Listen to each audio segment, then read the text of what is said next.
You wake up, check your phone, and the day already feels like it's slipping away. Yet when you're stuck in a dull afternoon meeting, a single hour feels like it will never end. If our brains are capable of feeling time drag so agonizingly slowly in the present, why does looking back at the last year feel like watching a blur you can barely touch? We usually tell ourselves we're just busier now, that adulthood is simply more crowded than childhood was. But simple busyness doesn't actually explain the way our perspective shifts. This chart shows the life ratio theory. When you were 5, 1 year was a massive 20% of your entire life. At 50, that same year is only 2%. It's a smaller fraction of the total, so we assume it feels smaller. But the math of ratios is just a symptom. The disorienting sense of your days vanishing isn't a calculation. It's a result of how our internal systems prioritize information, creating a disconnect between the clock on the wall and the one in our heads. The Earth still rotates at the same pace. The clock remains unchanged. The distortion you feel is happening entirely inside the brain's processing centers. Human beings don't actually experience time in real time.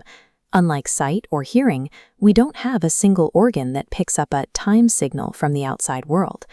Because we can't process the now exactly as it happens, our understanding of how long we've lived is a reconstruction built after the fact. To your brain, the past is a mental illusion. Neuroscientist David Eagleman has spent years researching this mechanism, which he calls the retrospective clock. Eagleman explains that the brain reconstructs the feeling of time by stitching together memory snapshots. When you look back at last month, your brain doesn't check a clock. It counts how many distinct nodes of data it managed to store. This creates the density rule. When a period is packed with a high volume of encoded snapshots, your brain perceives that density as duration. The more there is to remember, the longer the past feels in hindsight. But when you have very few snapshots, the timeline collapses. Without enough anchors to hold it open, large stretches of your life simply fold in on themselves. This means memory density acts as the architect of your perceived lifespan. If your brain doesn't record the details of an experience, the time associated with it essentially disappears from your internal records. The psychologist William James called this the stream of consciousness, noting our perception of time is tied directly to the amount of change we perceive. In childhood, your brain was constantly engraving high-definition markers because everything was new.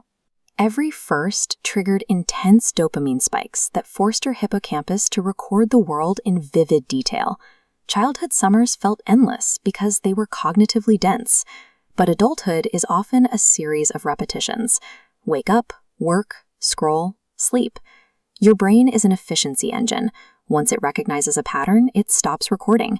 It groups these repetitive days into compressed blocks because it already knows this information. It stops looking for details, so it stops creating snapshots.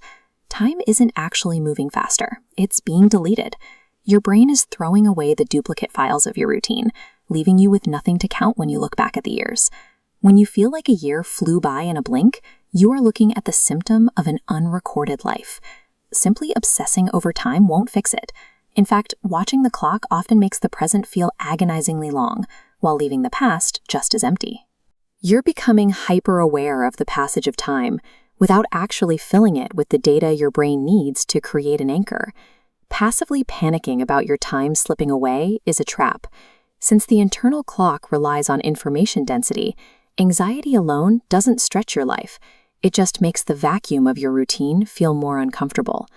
The only way to disrupt this compression is to force your brain to start recording again. This requires novelty, new skills, new environments, and breaking the loops of your daily habits. Unexpected changes provide a physical shock to your nervous system. When you are in a new place or a difficult situation, your brain's recording rate spikes. It begins to capture more frames per second to understand the environment. You cannot add more hours to the day. But by aggressively seeking out firsts, you can force your brain to create the memory anchors that stretch your life back out, making it feel as wide and slow as it did when you were a child.